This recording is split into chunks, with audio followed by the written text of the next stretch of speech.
Lord, இந்த மே மாதத்தில் 18ஆம் தேதியாகிய இந்த ஞாயிற்றுக்கிழமையின் காலை வேளையில் தேவ சமூகத்தில் வந்திருக்கிற ஒவ்வொருவரையும் கர்த்தர் தாமே ஆசீர்வதிப்பாராக. இந்த நாளிலும் நம்ம தியானிக்கிற கர்த்தருடைய வார்த்தை நம்முடைய பரிசுத்த வேதாகமத்தில் சங்கீதங்களின் புஸ்தகம் 52வது சங்கீதம் 8வது வசனம். சாம் 52 verse 8. நானோ தேவனுடைய ஆலயத்தில் பச்சையான ஒலிவ மரத்தை போல் இருக்கிறேன், தேவனுடைய கிருபையை என்றென்றைக்கும் நம்பி இருக்கிறேன். அல்லேலூயா, பிரைஸ் தி லார்ட். கர்த்தர் கொடுத்த இந்த அருமையான வசனத்துக்காக இந்த காலை வேளையில் நம்ம தேவனை ஸ்தோத்திரிக்கலாம். அந்த வசனத்தில் பார்க்குறோம், நானோ நம்ம என்ன செய்கிறோமா, தேவனுடைய ஆலயத்தில் பச்சையான ஒலிவ மரத்தை போல் இருக்கிறோம். அல்லேலூயா. நம்ம எல்லாம் எங்கே இருக்கிறோம்? தேவனுடைய ஆலயத்தில் நாட்டப்பட்டு இருக்கிறோம்.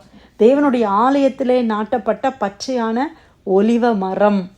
ஒலிவ மரத்தினுடைய எவ்வளோ பெனிஃபிட்ஸ். நம்ம ஒலிவ எண்ணெயை யூஸ் பண்ணுகிறோம், ஒலிவ அந்த ஆலிவ்ஸ், அதனுடைய பெனிஃபிட்ஸ் எல்லாம் நமக்கு தெரிகிறது.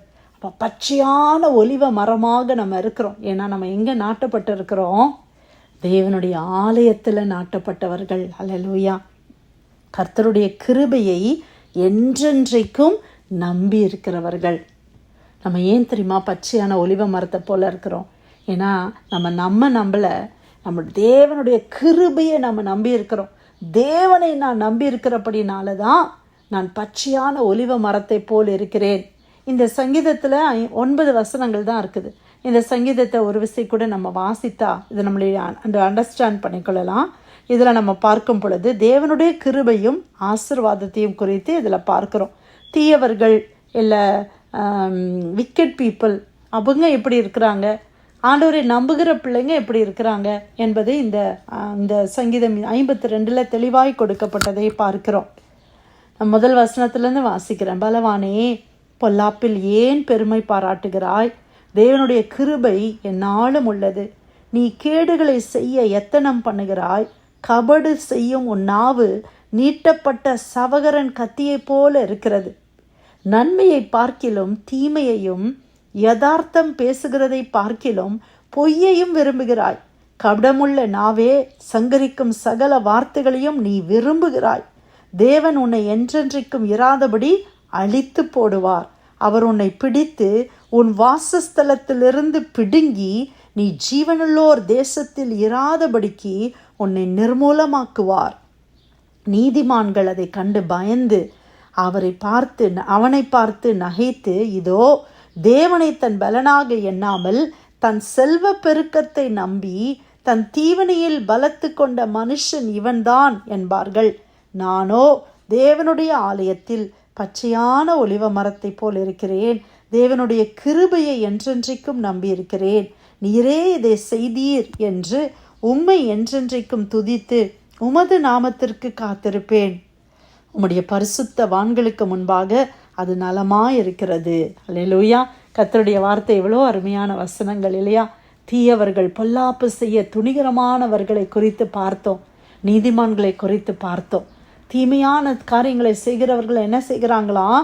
அவர்கள் பெருமை பாராட்டுகிறார்கள், தங்கள் தீமையிலே பெருமை பாராட்டுகிறார்கள். அவர்கள் செய்கிற மோசமான காரியத்தை குறித்து அவர்கள் அவ்வளோ பெருமை பாராட்டுறாங்க. ஆனால் அவங்களுடைய முடிவு என்னவாய் மாறுகிறது? கர்த்தர் அவர்களை அழித்து போடுகிறார், அவர்களை பிடுங்கி போடுகிறார். அவங்களுடைய வாசஸ்தலங்களிலே அவங்க இருக்க முடியாதபடிக்கு ஆண்டவர் என்ன செய்கிறாராம்? அவங்களை பிடுங்கி போடுகிறாராம். கடைசியில் அவங்களுடைய முடிவு எப்படி இருக்குன்னா, ஜீவனுள்ளோர் தேசத்திலேயே இராதபடி நிர்மூலமாக்கி கர்த்தர் போடுகிறார்.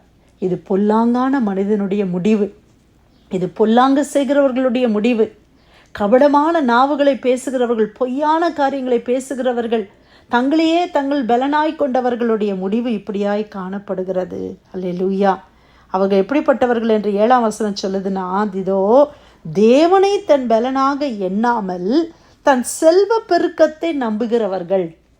இவங்களுக்கு தேவன் பெருசு கிடையாது, தங்கக்கிட்ட இருக்கிற செல்வம், தங்கிட்ட இருக்கிற பணம், எனக்கு என்னால் எல்லாம் பண்ண முடியும் அப்படின்ற ஒரு மனதில் அவர்களை குறித்த ஒரு தைரியம்.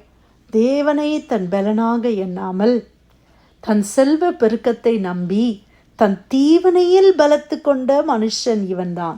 தீவனையிலேயே பலன். எவ்வளோ அட்டூழியம் பண்ணாலும் பாருங்க, நான் எப்படி இருக்கிறேன், எப்படியெல்லாம் நான் பணம் சம்பாதிக்கிறேன், அதில் ஒரு பலன், அதில் ஒரு பெருமை. அந்த மாதிரி இருக்கிற மனுஷர்களுடைய முடிவைத்தான் இதில் பார்க்குறோம்.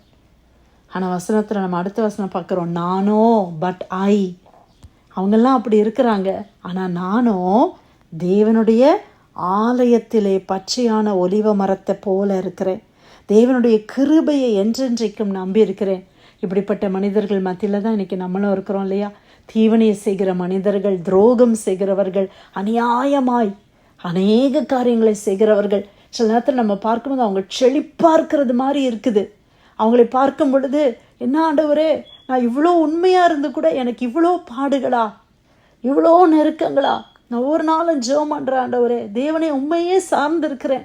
ஏன் ஆண்டவரே என்னுடைய வாழ்க்கையில் நன்மை வரல, என் வாழ்க்கையில் ஆண்டவரே ஏன் இவ்வளோ கஷ்டங்கள் அப்படின்னு நிறைய நேரம் நம்ம கேள்வி கேட்குறோம் இல்லையா? எல்லாம் அந்த மோசமான காரியங்களை செய்கிறவங்க, ஆண்டவருக்கு விரோதமான காரியங்களை செய்கிறவங்க நல்லா இருக்கிறாங்களே ஆண்டவரே. ஆனால் ஆண்டவருடைய முடிவை காட்டுகிறார். சில நேரத்தில் நம்ம பொறுமையாக காத்திருப்பது அவசியம். நம்ம நினைக்கிறோம் அவங்களுக்கு முடிவு உடனே வரும்னு, ஆனால் அது எவ்வளோ நாளானாலும் அவங்க முடிவு அப்படி தான் இருக்குது. ஆனால் கர்த்தர் நம்மளை குறித்து சொல்லும்போது நம்ம எப்படி இருக்கிறோமா? பச்சையான ஒலிவ மரத்தை போல இருக்கிறோம். தேவனுடைய ஆலயத்தில் நாட்டப்பட்டவர்களாக இருக்கிறோம். தேவனுடைய கிருபையை என்றென்றைக்கும் நம்பி இருக்கிற தேவ பிள்ளைகள். கர்த்தருடைய கிருபையை நம்புகிறோமா? அப்படின்னா நீங்களும் நானும் பச்சையான ஒலிவ மரம். பிரியமானவர்களே, அநேகருக்கு ஆசீர்வாதமான ஒரு ஒலிவ மரமாய் கர்த்தர் நம்மளை நாட்டி இருக்கிறார். நீர் இதை செய்கிறீர் என்று என்றென்றைக்கும் துதித்து உமது நாமத்திற்கு காத்திருப்பேன். உமது பரிசுத்தவான்களுக்கு முன்பாக அது நலமாயிருக்கிறது. ஹல்லேலூயா. தேவனுடைய கிருபையை நம்பி ஜீவிக்கிறவர்கள் நீதிமான்கள். ஹல்லேலூயா. ஆண்டவருடைய கிருபையை சார்ந்திருக்கிறோமா? இன்னைக்கு நமக்கு இருக்கிற பணம், நமக்கு எவ்வளோ காரியம் நமக்கு இருக்கலாம், ஆனால் எல்லாவற்றையும் கொடுத்தவர் தேவன். ஹல்லேலூயா. அந்த தேவனுடைய கிருபையை நம்ம சார்ந்து கொள்ளணும். இன்னைக்கு நான் வாழ்வது தேவனுடைய கிருபை. இன்னைக்கு நான் அந்த சூழ்நிலையில் இப்படியாய் கர்த்தர் என்னை உயர்த்தி வைத்திருக்கிறது கர்த்தர் செய்த செயல் அப்படின்னு எல்லா கிரெடிட்ஸ், நம்மக்கிட்ட இருக்கிற எல்லா மேன்மைக்கும் காரண கர்த்தர் தான் அப்படின்ற உணர்வு நமக்கு இருக்கும்போது நம்ம தேவனுடைய கிருபையை சார்ந்து கொள்ளுகிறோம். ஹல்லேலூயா. நம்மளிடத்துல எந்த பெருமை, நம்மளிடத்துல எந்த காரியத்தை குறித்தும் பெருமை சொல்வதற்கு ஒன்றும் இல்லை. ஒருவேளை மனிதர்கள் சொல்லலாம், ஓ நீங்கள் இப்படி அப்படின்னு சொல்லி நம்மளை பெருமையாக பேசும்போது கூட நமக்கு தெரியும் உள்ளத்தின் ஆழத்தில் இதுக்கெல்லாம் காரணம் கர்த்தர். ஹல்லேலூயா. ஆமேன். அப்படியா நம்ம தேவனை சார்ந்து இருக்கும்போது நம்ம எப்படி இருக்கிறோம்? பச்சையான ஒலிவ மரத்தை போல இருக்கிறோம். தேவனுடைய வீட்டிலே நாட்டப்பட்டு இருக்கிறோம். தேவனுடைய பிரசன்னத்தில் நாட்டப்பட்டு இருக்கிறோம். தேவன் நமக்கு அதிகமாய் கனிகளை கொடுக்கும்படி அவர் தண்ணீர் பாய்ச்சி நம்மளை எல்லாம் ஆண்டவர் உரமூட்டி நம்மை நடத்துகிறார். ஹல்லேலூயா. இன்னைக்கு அநேகருக்கு ஆசீர்வாதமான ஒரு விருட்சமாக கர்த்தர் நம்மை வைத்திருக்கிறார். ஹல்லேலூயா. தேவனையே சார்ந்து கொள்வோம். தேவனுடைய கிருபையே சார்ந்து கொள்வோம். அவர் நம்மை நடத்துவார். இம்மட்டும் நடத்தினார், இனிமேலும் நடத்துவார். ஹல்லேலூயா. சங்கீதம் 52:8 நானோ தேவனுடைய ஆலயத்தில் பச்சையான ஒலிவ மரத்தை போல் இருக்கிறேன். தேவனுடைய கிருபையை என்றென்றைக்கும் நம்பி இருக்கிறேன். கர்த்தர் கொடுத்த நல்ல வார்த்தைக்காய் ஆண்டவருக்கு நன்றி செலுத்தி பிரேயர் லைனில் வந்திருக்கிற யாராவது நம்ம ஜெபிக்கலாமா?